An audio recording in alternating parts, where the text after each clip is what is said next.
네, 이제 본격적으로 국내 증시 투자 전략을 함께 고민해 볼 차례인데요. 먼저 외국인들은 3개월 기준으로 어떤 종목을 많이 사고 있을지 한번 보시죠.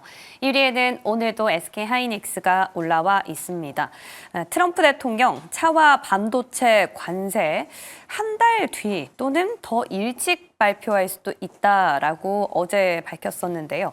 그래서 그런지 로봇과 방산의 움직임이 주춤할 때 반도체나 2차 전지를 보자라고 했던 것 치고 반도체주들의 약세도 조금 과했습니다. 이런 부분들 어제 장에서 일시적인 조정이 될 건지 아니면 당분간은 2,700선 고지를 앞두고 좀 쉬어가는 움직임을 보일 것인지 궁금해집니다. 잠시 뒤에 이야기 나눠보도록 하고요. 2위 오른 기업도 한번 볼까요? 오늘도 네이버가 올라와 있습니다. 어제 네이버는 하이퍼클로바 X, 본인들이 자체 개발한 AI 모델이죠. 이 부분에 대해서 업데이트를 하고 사내 공개를 한 걸로 전해졌습니다. 기존 모델보다 훨씬 더 비용은 저렴하지만 성능은 뛰어나다라는 사실을 확인할 수 있었네요. 이제 여타 빅테크들의 AI 모델과 같이 견져볼 수 있는 건지 좀 궁금해지는 대목이고요. 3위 오른 기업은 방산 가운데 한화 에어로스페이스였습니다. 자, 어제 이 소식이 우리 국내 증시를 휩쓸었었죠. 미국 국방부가 5년 동안 매년 8%씩 예산 삭감을 지시한 걸로 전해지면서 우리 방산주들 괜찮을까 상당히 우려했었는데 우려했던 것 치곤 선방해준 방산이었습니다.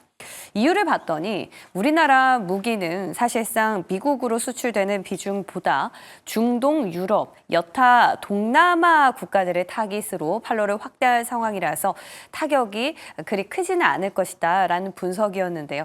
그래도 좀 조마조마하죠. 같이 돌다리 두드려 보겠습니다. 4위에 오른 기업은요. 두산 에너빌리티입니다. 어제 원전도 이 증시 전체에 짓눌린 투심을 피해갈 수는 없었습니다. 그러나 단독 보도가 있었죠. 36조 원 규모의 원전 폐기물 시장에 본격 진출을 할 걸로 전해졌습니다. 그런데 홀로 진출을 하는 건 아니고요. 프랑스 누비아라는 회사와 중저준위 방패물 처리 사업을 같이 하는 걸로 MOU를 체결했다라는 소식이 있었는데 반등이 만약 들어온다면 또 폐기물 관련해서 최근에 국회에서도 에너지 3법에 이러한 내용이 포함됐었기 때문에 다시 한번 탄력을 받을 수 있을지 좀 궁금해집니다. 같이 확인해 보시면 좋을 것 같고요. 자, 5위에는요. 현대 로템이 올라와 있습니다. 자, 어제 방사는 이래저래 피해갈 구석들이 좀 많았던 것 같습니다. 이런 호재가 있었죠. 덴마크 총리가 또 국방비 한 10조 원 정도를 추가로 편성할 것이다라는 계획을 발표함과 동시에 무기를 사고 또 사고 가장 중요한 건 빠르게 신속하게 이 무기들을 구비하는 것이다라고 밝혔습니다. 자, 그런데 우리나라의 강점 또 가성비도 좋지만 그 납기를 정확하게 빠르게 지키는 업체들이 많다라는 건데요. 글로벌리 다시 한번 유럽 쪽에서 힘을 내줄지 좀 궁금해지고요. 6위 오른 기업은 바이오 안에 있었습니다. 바이오, 삼성바이오로직스. 오늘로써 첨생법 시행령 개정안이 이제 시행이 되는데요. 아데노 연관 바이러스, 즉 AAV 기술을 확보하기 위해서 박차를 가할 걸로 전해졌습니다. 이 기술은 전 세계 이제 유전자 치료 시장을 어쩌면 좀 개혁할 수 있다라는 기대감을 갖게 하는 대목인데요.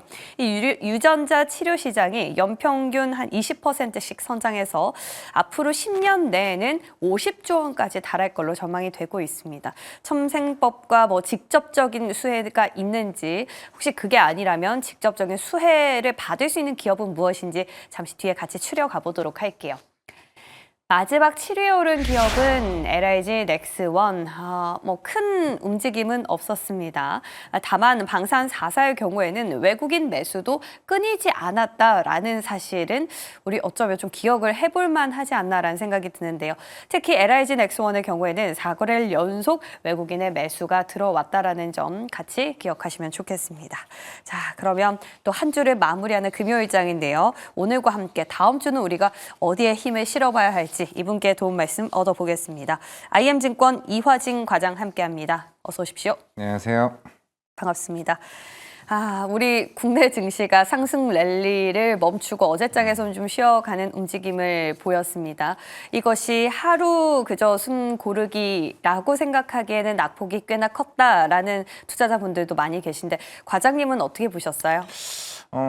사실 좀 빠르게 올라왔죠. 2,600까지 그 한 며칠 만에 바로 올라왔었고, 물론 이제 그동안 이제 주도 섹터였던 뭐 조선 섹터나 아니면 로봇 그리고 유리기판, 뭐 최근에는 반도체 소부장도 굉장히 큰 흐름을 이제 보여왔었는데, 어제 시장의 흐름은 결국에는 그동안 이제 고성장을 해오면서 사실 시장에는 사실 좀 피로감이 있었던 것 같습니다. 뭐 조선도 마찬가지고 로봇도 마찬가지고 계속 이제 주가가 올라오게 되면서 사실 여기서 추가적인 매수를 하기에는 굉장히 부담스러운 측면이 있었는데 어제 이제 한한령 해제 이슈가 나오게 되면서 새로운 시장의 대안책이 나왔다는 거죠. 새로운 대안책이 나오다 보니까 일단 일시적으로 조선이나 로봇에 대한 매도세가 나오게 되면서 단순 섹터에 저는 순환매라고 생각하고 있습니다. 물론 그렇다고 해서 뭐 조선이나 로봇이나 뭐 유리기판이 고점을 끝났다라는 흐름은 아니고 결국에는 시장이 워낙 이제 당연히 주가가 올라가기 위해서는 3천까지 가기 위해서는 당연히 삼성전자나 새로운 종목들이 올라와줘야 된다고 생각을 하고 있는데 물론 최근에 삼성전자가 이제 58,000원까지 빠르게 이제 올라오다 보니 다른 코스닥 수급적인 요인들도 충분히 좀 많이 흡수하게 되면서 그런 순환매가 좀 일어났던 가정이라 좀 생각을 하고 있기 때문에 뭐 지수가 여기서 뭐 조정이 본격적으로 일어나냐 저는 이건 딱히 아니라 좀 생각을 하고 있기 때문에 결국 시장의 어려운 난이도가 굉장히 높아졌다라는 거는 그만큼 내가 가지고 있는 섹터가 나는 빼고 다른 지수가 오를 수 있다라는 점은 충분히 착안할 필요가 있고 그만큼 시장 자체가 빠르게 움직이고 있다는 것에 좀 착안할 필요가 있는 것 같습니다. 계속해서 고점에 대한 부담이 있던 터라 종목별로 그리고 섹터별로 순환매가 뚜렷해질 것이다라는 겁니다. 자, 그러면 우리가 이제 다음 타자를 어디로 갈 건지 고민을 해봤을 때 어제 그런 이야기들 나눴거든요. 어제장이 상당히 중요할 것이다. 기존의 주도주 인 로봇이나 방산 쪽에서 반도체 2차 전지로 수급이 이동할 것인지 지켜보자 했는데 사실 시장이 전체적으로 다 하락을 하다 보니까 네. 저희가 그 색깔이 잘 감지가 안 되더라고요. 어떻게 보세요? 이런 쪽으로 반도체랑 2차 전지로 바뀐다는 거는 며칠 더 지켜봐야 될까요? 아니면 과장님은 지금 이 시점에서도 반도체 2차 전지 쪽으로 투자 전략을 세워볼 수 있으세요? 전략을 세워볼 수 있는데 결국엔 그 전제 조건이 이 섹터에 대한 업황이 회복되느냐가 제일 중점이 아닌가 생각을 하고 있습니다. 그냥 순환 매수로 말고요. 그렇죠. 사실 반도체는 우리가 물론 SK하이닉스와 삼성전자와 와이크론이 실적 발표를 하면서 사실 상반기에 대한 어려움을 계속 꾸준히 다 비슷하게 공통점을 얘기를 해왔습니다. 특히 레거시 쪽에 살아나기 쉽지 않다. 이거는 결국에는 전반적인 IT 전방 수요가 살아나기 쉽지 않다는 거고 HBM은 사실 별개죠. 이제 그거는 빅테크 업체들이 이제 AI 캐펙스 투자를 하니까 이게 필요한 쪽은 필요한 건데 전체적인 IT 전방에 대한 시장에 대한 이게 다운 사이클을 조금 우려를 계속 해왔던 부분이 왔는데 이게 불과 한 달 만에 약간 스탠스가 살짝 바뀌는 것 같습니다. 물론 아직까지는 해외 IB 업체들이나 우리 기관 애널이 삼성전자나 SK하이닉스의 목표가 전향에 따른 이게 그게 이제 세게 나오지는 않는데 이게는 일단 지켜보겠다는 거죠. 물론 이게 이구환신 전체 워낙 이제 한 달 동안 많은 얘기들을 해왔었기 때문에 이게 정말 숫자로 찍히는지 여부. 이 결국에는 오늘 21일이죠. 그러니까 2월 1일부터 2월 20일까지 수출 데이터가 일단 나올 겁니다. 과연 반도체 쪽에 대한 대중 수출이 생각보다 많았는지, 그리고 이제 앞으로 이제 최근 뭐 낸드 쪽 감산이 일어나게 되면서 실제로 가격 반등이 계속 지속될 수 있는지 여부가 반도체에 대한 반등이 이제 강하게 나올 수 있다고 생각하고 있는데, 근데 중요한 거는 이구환신 정책이 이게 뭐 이번도 처음이 아니고 사실 작년, 재작년에도 그렇죠. 했지만도 사실 시장이 안 올라졌단 말이죠. 근데 이제 실제로 이게 다음 달 이제 3월 초에 이제 중국의 양해가 열리게 되는데 저는 생각보다 시진핑 주석이 올해 이제 경기 성장률, 이제 GDP 성장률에 대해서도 생각보다 스탠스를 좀 강하게 올라갈 수는 있지 않을까. 이번에는 정말 경기 부양이 생각보다 빠르게 올라갈 수 있다고 생각을 하고 있습니다. 그게 최근에 석유 화학 섹터도 움직이기 시작했다는 측면이 있기 때문에, 왜냐하면 예전에는 아무리 어떤 정책을 쓰더라도 석유 화학 쪽에 꼼짝도 안 했단 말이죠. 그러면 그런 측면에서는 중국 경기가 지속적으로 살아날 수 있다라고 하게 되면 전 개인적으로 반도체는 오케이라고 좀 생각하고 있는데 2차 전지는 아직까지 저는 고민을 해볼 필요는 있다고 생각을 하고 있습니다. 최근에 뭐 포스코퓨처 대표님도 마찬가지로 이런 얘기를 했고 전기차 캐즘에 대해서는 내년까지를 좀 지켜보고 있는 상황이기 때문에 사실 지금은 수익성이 빠르게 올라오기는 전 쉽지는 않다라 좀 생각하고 있습니다. 뭐 최근에 또 도요타였나요? 네. 또 생산량을 줄이겠다 전기차 쪽으로 그런 기사도 있었던 만큼 좀 지켜봐야 될 것 같은데 근데 이런 의견은 어떻게 생각하세요? 2차 전지 안에서 셀 기업 말고요. 소재의 경우에는 경기 회복의 사이클과 잘 맞물리면 반등이 좀 들어올 수도 있다. 그런 전기차 수요와는 좀 별개로 이런 의견. 소재 쪽은 물론 지금 최근에 반등이 그나마 오고 있는 게 대조전자재료라 네. 뭐 특히 전고체 같은 경우는 에코프로, 어차피 내년 네. 성장을 이제 보는 거긴 한데 최근에 이제 주니퍼와의 출시가 이제 다음 달에 있는 만큼 이제 테슬라 밸류체에 있다는 이게 단기적인 이제 모멘텀을 좀 생각을 하고 있습니다. 물론 이것도 실제로 인도량이 어느 정도 예상치보다 나와줘야 실제로 전기차 일단 적어도 전기차 수요는 올라가고 있거나라는 표시를 하고는 있는데 물론 저는 항상 늘 얘기하는 게 지금 전기차 이런 소재단이나 아니면 배터리 셋업체들이나 기억에는 최근에 뭐 노스폴트가 파산을 하긴 했지만은 저는 추가적인 이런 이슈들이 한두 건은 좀 나와줘야 이게 정말로 이게 그런 치킨 게임에서 본격적으로 살아나는 기업들이 강자가 되지 않을까. 이게 결국에는 비교할 수밖에 없는 게 2009년도에 이제 IT 버블은 아니지만 IT 그때 엘피다가 이제 파산을 했죠. 사실 그 당시에는 모든 디램이나 낸드가의 메모리가 거의 엄청나게 빠지고 있는 상황이었는데 이제 엘피다가 도저히 이거 작업력을 못 견디고 파산하게 되면서 그 시장을 삼성전자와 SK하이닉스가 이제 점유를 하다 보니까 그때 시장이 좀 살아났단 말입니다. 그러니까 노스폴트 파산이 이루어지고 그 건들이 뭐 볼보나 이런 폭스바겐 같은 물량들이 LG 엔솔이나 여기에 오게 되면은 결국에는 가동률이 올라가게 됐을 때 그에 대한 이제 시장 업황이 좀 기대를 해볼 수 있지 않을까 생각을 하고 있습니다. 물론 이제 저는 이제 계속 지금 체크를 하고 있는 거는 탄산리튬 가격인데 네. 아직까지도 7만 5천, 7만 7천 원입니다. 거의 바닥 수준에서 이게 겨우 한 10%밖에 안 올랐다는 거죠. 그러니까 2년 전에는 거의 55만 위안까지 갔던 탄산리튬 가격인데 그 당시 밸류들이 뭐 에코프로나 에코프로 비행 가격들을 지금보다 그 10배 수준으로 이제 밸류를 이제 봤다라면 지금 상황에서는 아마 결국에는 전기차 수요가 오더라도 가격이 생각보다 반등이 좀 쉽지는 않을 것 같습니다. 자, 일단은 우리가 할 수 있는 건 확인할 수 있는 지표는 2월 1일자 반도체 수출 여부에 따라서 이구환신 정책의 수혜를 얼만큼 입을 것인지 정도 가늠할 수 있을 것 같고요. 2차 전지는 업황 자체 회복 조금 더 기다려봐야 될 것 같다라는 보수적인 입장 여전합니다. 자, 그럼 바이오는 어떻게 생각하실지 궁금한데요. 바이오는 국채 금리 하락하면서 자연스럽게 수혜를 받을 것이다라고 했던 말들이 무색하게 트럼프 대통령이 의약품을 부과한다 해서 그런지 지금 오늘자로 첨생법도 개정안이 시행이 되지 않습니까? 네. 이러한 수혜도 전혀 없고요. 뭔가 잠잠합니다. 네, 무섭기도 하고요. 잠잠해서.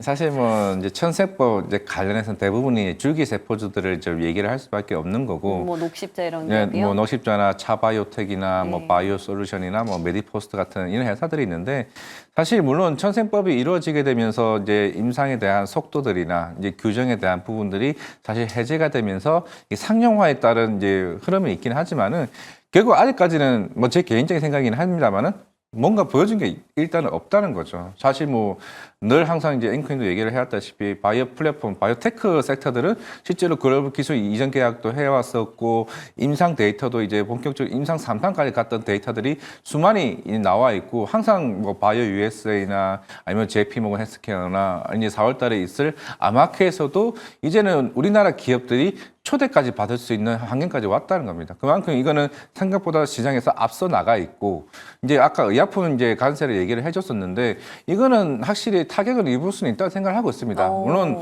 셀트리온이 이틀 전에 이제 공지를 낸 것도 물론 이게 단기적인 거죠. 이미 미국에서 팔릴 물량들을 9개월치를 이전 재고했다. 네. 그러면 그 이유는요? 공장을 짓겠다. 그렇죠. 공장을 짓는 게 조금 아니면은 걸리겠죠. 그렇죠. 답이 없다고 생각을 하고 있습니다. 사실 알테오젠이나 뭐 아이비아 바이오나 뭐 기술이 이제 있던 워크나 산업피 회사들이야 그 회사들이 이제 문제가 생기는 거지. 뭐 우리나라 이제 그 회사들이 이미 기술 이전을 했던 상황이기 때문에 우리는 그냥 업프론트 계약금 받고 마일스톤 받고 물론 이제 알테오젠 입장에서는 머크가 물론 넣고도 이제 미국에 공장이 있는 상황이기 때문에 사실 영향은 저는 없다고 생각하고 있습니다. 실제 로열티 받는 구조도는 이 회사가 매출이 잘 나와야 로열티를 더 많이 받는 구조이기 때문에 뭐 빅파마 업체들이야 뭐 그런 건 저는 상관이 없으니까 여기 삼성 바이오 에피스와 셀트리온 전 문제라 생각을 하고 있습니다. 삼성 바이오 에피스야 거의 송도 8공장까지 2032년까지 모든 계획이 다 있는데 그러게요. 갑자기 여기서 틀어져서 틀어지고. 우리 그냥 미국에 공장 몇 개는 짓자. 이런 전략이 바뀌지 않는 이상은 올해 실제로 삼성 바이오에피스가 제일 많이 북미 쪽의 시장을 염두에 두고 있고 셀트리온도 거의 5개 이상 이제 바이오 시밀을 준비 중에 있는 상황인데 그건 정말 고민이 있을 수밖에 없다라고 생각하고 있기 때문에 바이오 의약품 쪽은 그러니까 바이오 시밀러 쪽은 일단 고민을 해보자. 그리고 SK 바이오팜도 일단 그런 고민이 있을 수밖에 없다고 생각하고 있기 때문에 네. 일단 이 세 개 회사는 일단 추이를 지켜보는 게 맞고 아까 처음 얘기했던 청생법은 저는 그런 것 같습니다. 개정안 때문에 주가가 반등이 나왔다고 보고는 있겠지만은 실제적으로 전 세계적으로 글로벌 시장에서 경쟁을 할 수 있는 회사가 과연 몇 개나 될까에 대한 고민을 해봤을 때 일단 인상 데이터를 지켜는 보자라고 좀 생각하고 있습니다. 지켜볼 만한 기업이 있을까요?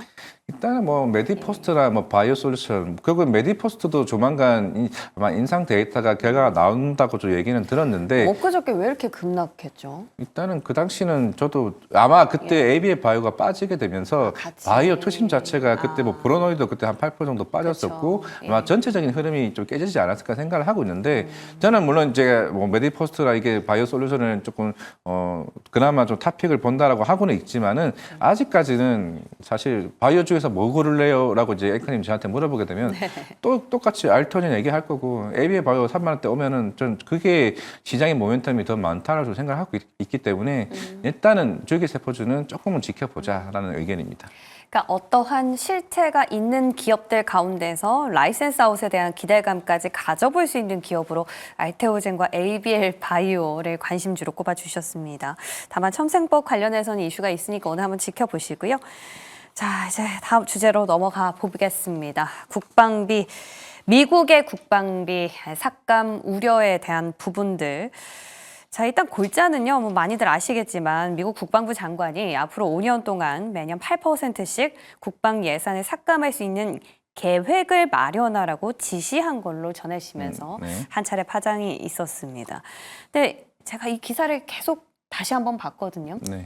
근데 워딩 그대로 따지자면 계획을 하라고 지시를 한 거고 여기에서 또 아시아 태평양 지역에는 또 예외로 두겠다. 근데 우리 주한미군은 또 거기 포함이 되지 않습니까? 네. 이래저래 따져봤을 때 우리나라는 좀 괜찮지 않을까 싶은데 조선은 급락을 했고 방사는 뭐 생각보다 또 괜찮았어요. 이 두 흐름이 대표적인 수혜주잖아요. 각각 어떻게 보셨는지 궁금합니다.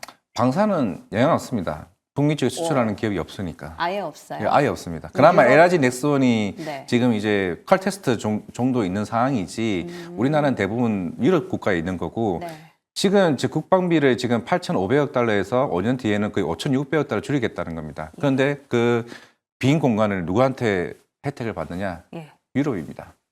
지금 최근에 트럼프 대통령이 나토 국가들한테 너네 유럽 국방비 계속 중행 안 하면 우리 나토 회원 탈퇴하겠다는 거잖아요. 그러니까 너네 러시아가 부담스러우면 너네가 러시아한테 잘해라. 우리 너네들한테 이제 군사 지원 안 해줄 거다. 왜 우리가 너네들한테 군사 지원을 하면서 우리가 그 국방비를 써야 되냐. 너네가 해서 알아서 메꿔라는 골자가 사실 조금 엮여 있는 겁니다. 그런 측면이 있는 상황이기 때문에 뭐 그래서 너네 뭐 무기 필요하면 우리 거 써라. 우리가 쓰면은 나중에 추후에 뭐 도와줄게. 뭐 이런 흐름이라 좀 생각하고 있기 때문에 그래서 지금 뭐 젤렌스키 대통령한테 뭐 독재라 얘기도 그렇죠. 하고 있고 사실 푸틴과의 대화가 생각보다 잘 되고 있다는 거는 우리가 너네가 이거 되면 향후에 엄청난 지원을 해줄게 이런 골자가 있는 상황이기 때문에 그래서 지금 마크롱 대통령이나 독일이나 굉장히 지금 핫딱지가 좀 나고 있는 상황이죠. 이제 그런 측면이 약간 숨어 있는 흐름이나 좀 생각을 하고 있고 우리나라 기업들은 오히려 이제 좋죠. 왜냐면은 수혜네요, 장기적으로 봤을 덴마크가 때. 바로 움직였잖아요. 예. 우리 10조 국방비 증액할게. 오. 폴란드도 GDP 한 4%고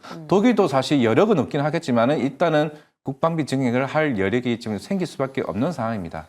그러면은 실제로 우크라이나 종전이 이제 시행이 되게 되면은 이제부터는 사실 러시아가 나중에 어떻게 될지도 모르니까 다 주변에 있는 국가들이 국방비를 적어도 대다수가 GDP 1%에서 2%가 대부분입니다. 폴란드만 4%지. 그러면 그 나라 국가들이 물론 트럼프가 4%까지 올리려고는 했지만은 뭐 3%든 4%든 올릴 여력이 최근에 금리 인하하게 되면서 조금은 경기가 나아졌을 때 네. 올릴 가능성이 있다라고 하게 되면은 물론 우리나라는 최대 수혜라 좀 생각하고 있습니다. 어제 덴마크 장관도 얘기했잖아요. 바이라고. 뭐 헤어지자 바이가 아니라 사자는 이제 바이겠죠. 네, 사자. 무기를 이제 계속 사자라는 의미입니다. 물론 이제 시장에서 우려하고 있는 거는 저도 최근에 방산 쪽에 좀 전문가분들이 얘기를 하는 게 폴란드가 왜 2차 계약을 안 나왔을까에 대한 고민을 해봐라.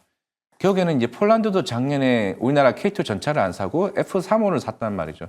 이거 생각보다 방산이 돈이 된다라는 생각을 하고 있는 것 같습니다. 그러면서 유럽 국가들도 이런 방산 쪽에 대한 투자를 하고 있는 측면이 있기 때문에 거기에 대한 좀 스탠스 고민은 있을 수 있다고 생각하고 있는데 그게 뭐 하루아침에 바로 바뀌지는 않겠지만은 최근에 하나 에어로스페이스가 계속 반등이 나왔다는 거는 그만큼 유럽 쪽이나 특히 유럽 내에서도 결국에는 덴마크나 새로운 독일 국가들에 대한 이제 방산 수준 모멘텀이 오히려 살아나는 건 아닌가 좀 생각을 하고 있습니다. 그러니까 전차에서 KA 그 비행기죠. 네. 그걸로 전투기 쪽으로 나가는 거는 결국에 하나 에어로의 가능성이 더 커졌다라는 측면이네요. 그럼 방산은 어제장에서 오히려 네. 좀 담아볼 수 있는 기업이 하나 에어로스페이스였을 것 같고요. 조선은 좀 다릅니까? 조선은 참 이게 지금 시장에서 기관 애널들이 굉장히 지금 고민을 하고 있는 좀 상황인 것 같습니다. 사실 그들도 2007년도에 일했던 애널들이 생각보다 많이 없습니다. 그러니까 대다수 이렇게 80년생 위로만 사실 근무를 했겠죠.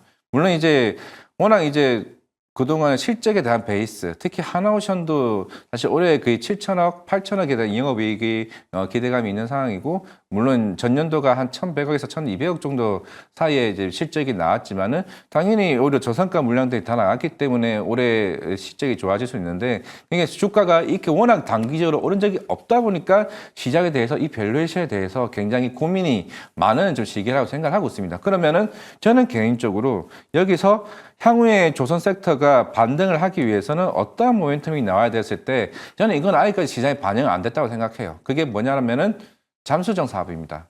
캐나다와 저희 폴란드 이 두 나라가 지금 60조, 70조 시장을 이제 준비 중에 있고 이제 본격적인 수주 전쟁이 일어나게 될 텐데 그에 대한 경쟁을 한다는 회사들은 HD 현대중공업과 하나오션입니다.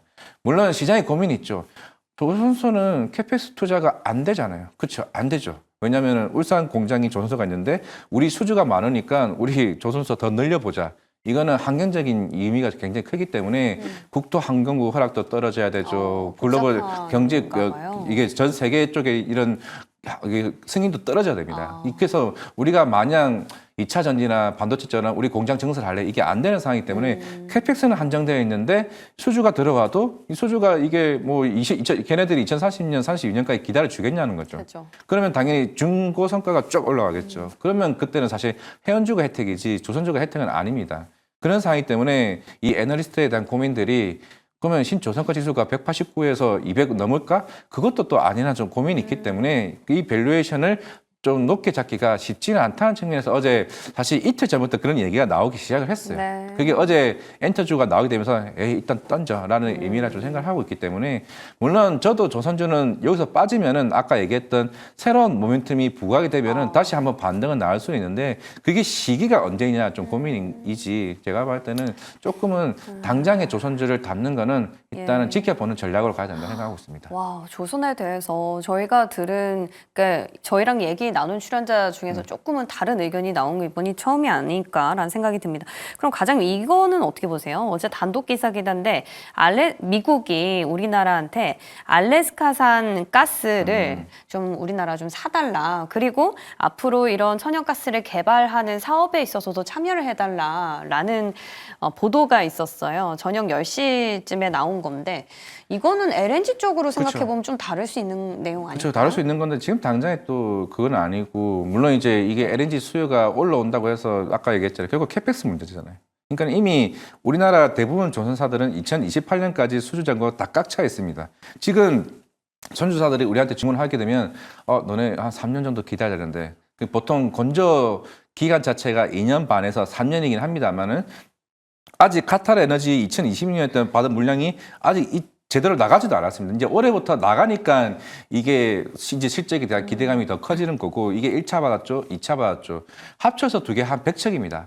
그리고 물론 인도 이제 모디 총리도 이게 하나 둘씩 이제 나중에 뭐 1000척까지 얘기는 하고는 있지만은 물론 문제는 이게 LS 카산이 물론 당연히 오면 좋은데 뭐 근데 중국 가지는 않겠죠. 중국은 2026년부터 본격적으로 LNG가 인도가 나오지 않을까 좀 생각을 하고 있는데 당연히 이제 그런 측면에서는 물론 이게 하나오션은 이게 모멘텀이 될 수는 있습니다. 필리 조선소가 있잖아요.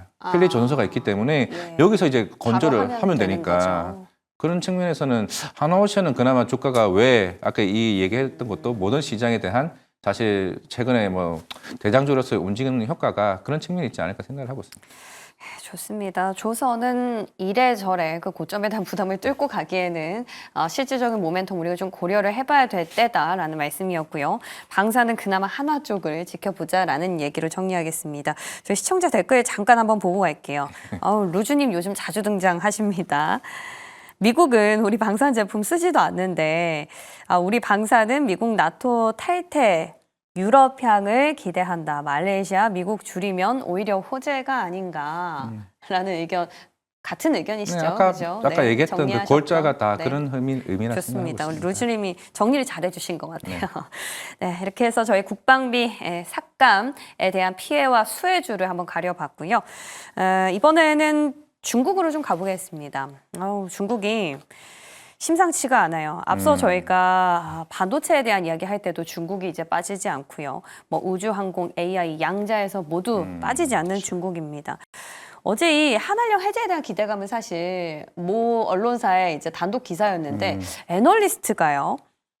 실제 이 단독 기사의 실현 가능성이 매우 높다라고 코멘트를 달았습니다. 그 이유인 즉슨 다음 달에 중국으로 문화사절단도 파견이 되고요. 또 5월에는 에이펙 회의가 있기 때문에 충분히 이루어질 수 있는 협상이다라는 건데 다시 말해 반짝 상승이 아닐 수 있다라는 거잖아요. 네. 근데 이게 중국 수혜주 굉장히 많아요. 어제 뭐 총출동했어요. 엔터 컨텐츠 화장품뿐만 아니라 네. 면세, 뭐 의류 너무 많잖아요. 이 가운데 어떤 걸 좀 보세요? 저는 확실히 섹터의 차별화는 생길 수밖에 없다고 생각을 하고 있습니다. 예. 물론 이제 어제도 화장품대가 오르긴 했지만은 사실 뭐 이제 아모레퍼시픽은 사실 중국 관련해서는 그냥 적자 해소로서의 이제 역할 뭐 이 정도까지는 좀 봐야 된다고 생각을 하고 있고 아마 어제 주가가 많이 올랐던 게 이제 네. 화면에도 나왔다시피 미디어, 엔터 이쪽의 효과가 제일 굉장히 크다고 좀 생각을 하고 있고 예. 사실 화장품은 이미 프로야 화장품이나 이게